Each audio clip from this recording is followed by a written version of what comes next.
Welcome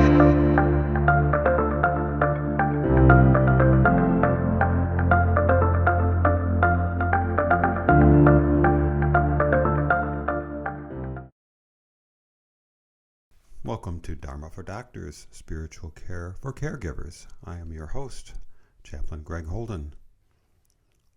My wife, Peggy, who is an advanced practice nurse in palliative care, and myself were at this facility visiting her mother recently. It's an inpatient hospice facility. Ask many people, including many doctors, what is hospice? And they will think of this. A facility that is different from someone's home where people go to be cared for until the end of their life. In fact, my mother was on hospice in a nursing home. My father was on hospice at his own home. Not everyone goes to a beautiful inpatient facility like this one. Hospice is many things, and we thought that we would walk down the streets of Toledo and talk a little bit about what hospice is and how it benefits people. There have been many studies of hospice. One in particular, such as this one, reported that hospice recipients frequently express a higher level of satisfaction with hospice than conventional care at end of life. That includes patients and families. Another study reports that patients live longer on hospice for an average of 29 days than those who are not on hospice. So hospice has a lot of benefits, and people don't have a really good idea of what it is. So we decided to talk about it. I think many people actually do have this hospice experience, but this tends to be in smaller, and I wouldn't even say smaller, but it tends to be an experience that people can have, particularly when they are not-for-profit hospices that are not associated with hospital systems. So, and hospice has several levels. So if you're having acute symptoms like nausea or vomiting or delirium or agitation or pain that can't be controlled by oral pain medication, or maybe significant shortness of breath that can't be handled at home, then you can go into what they call acute hospice care. And Medicare does pay for that. It typically is like 2 to 5 days, and they work to try to get your symptoms under control. And then once your symptoms are controlled, or you've passed away, because oftentimes these types of symptoms are oftentimes kind of end-of-life symptoms, then you can go into this acute hospice. As I said, it's likely 2 to 5 days. The goal is to try to get the symptoms under control, or to help you pass comfort. And then, once the symptoms are under control, you can go into what's called a routine hospice, and that can be done either at an inpatient unit that allows for you to pay for the room and the board. So this particular hospice that my mom is in does, if they have enough room, they're not needing the rooms for acute patients, then they allow people to stay in routine hospice, but you have to pay the nightly custodial fee, so the room and board fee. And this particular place, it's almost $300 a night. So most patients and families, or many patients and families, may not be able to afford that. So then you can go either to a nursing home with hospice, or you can go, if you have insurance to cover a nursing home, or you can go home with hospice care. what we're going to do with my mom is to utilize this time, because we're right around the Christmas holidays, and we're getting a game plan together to care for her ultimately at home at the place that she's been living. She's been living with my sister in her condo, so we want to get that set up and get it ready. Hospice will provide us with a bed. They'll provide us with all of the equipment, like oxygen if she needs it. They'll provide us with covers for the bed. They'll provide us with diapers, any of those kind of things. They'll send in nurses, and they'll send in chaplains and social workers. All of those things will be covered by hospice, and they'll make sure all the equipment is delivered, and then we'll eventually get my mom home, and then we'll have to, as a family, take shifts to help care for her, and or we can possibly hire some help, but again, that's all what we call out-of-pocket expense. So for patients that don't have any family and maybe don't have any money to be able to hire caregivers, then often the state Medicaid insurances cover nursing homes. And nursing homes can provide the care with hospice on top of that. The hospice folks will stop in the nursing homes and see the patients, and they will, just help provide some additional supports to the nursing home staff, and they'll keep in contact with family on how the client is doing. So there's many ways to do hospice. Hospice is a service of Medicare.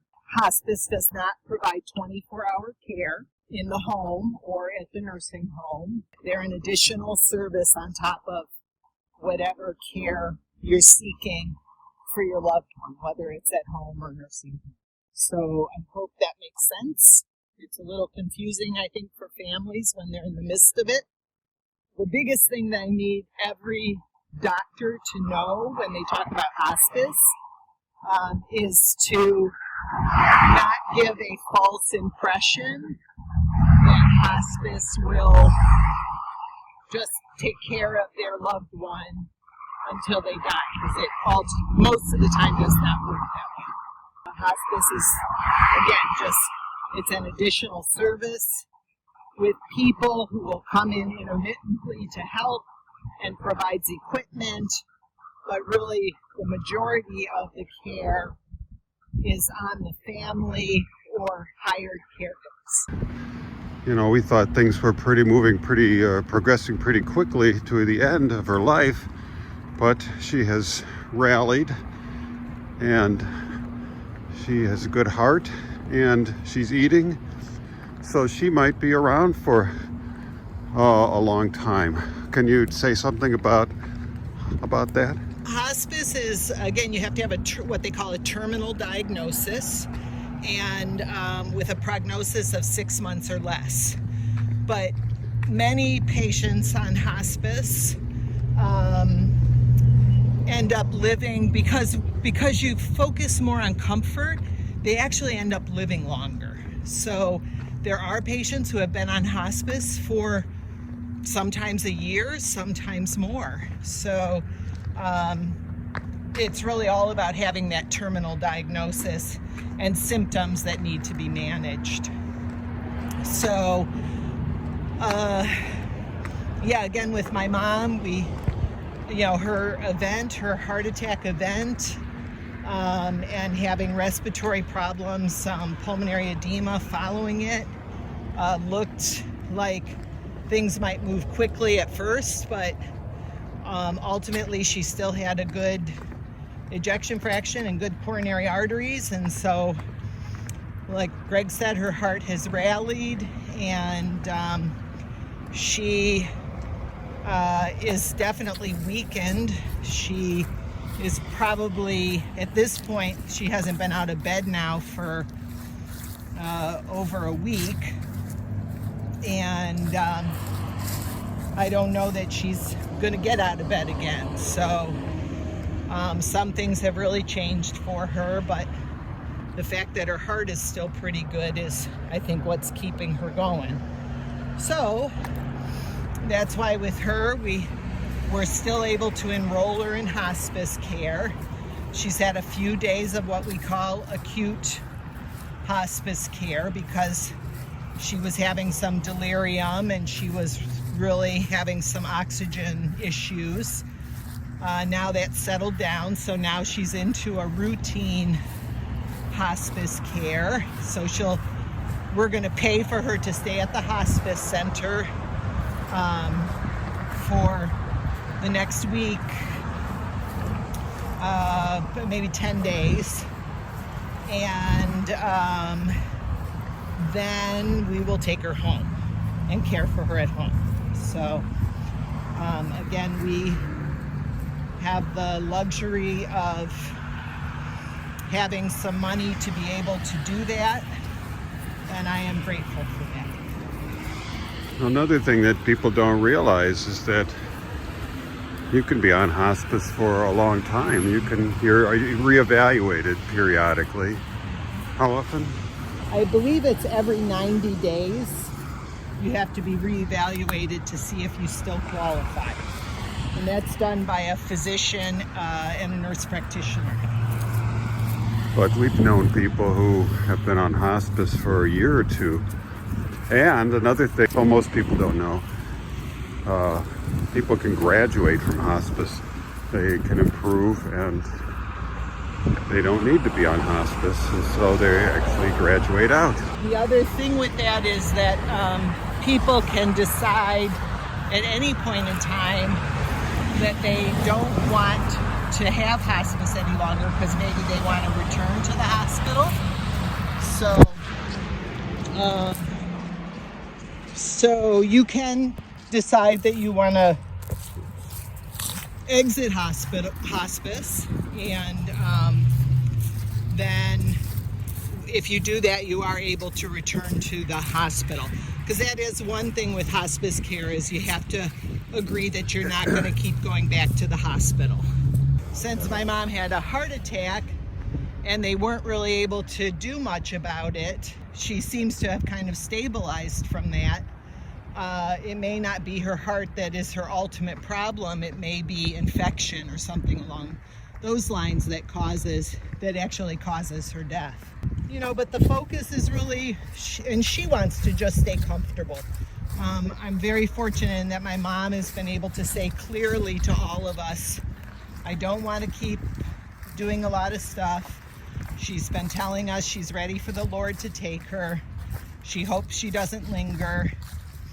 It looks like she might stay for a while, so we've been given good guidance by her, and so we will accept that she is likely in the last months of her life. So we're glad to do that and be with her for that, and we're thankful for the services of hospice to help us with that.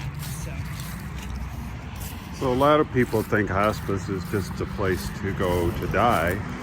It's more than that. I think it's a place to give you support, another layer of support, so you can be comfortable as long as possible, because we don't control our schedule. Thank you for listening to our discussion, What is Hospice? What is your experience with hospice? Do you have any questions about it? Drop me a note, write a question in the comments. I want to hear from you. And please like this video and subscribe to my videos, because we're going to have many more in this series. Thank you so much for watching. This is Chaplain Greg Holden, and I wish you peace.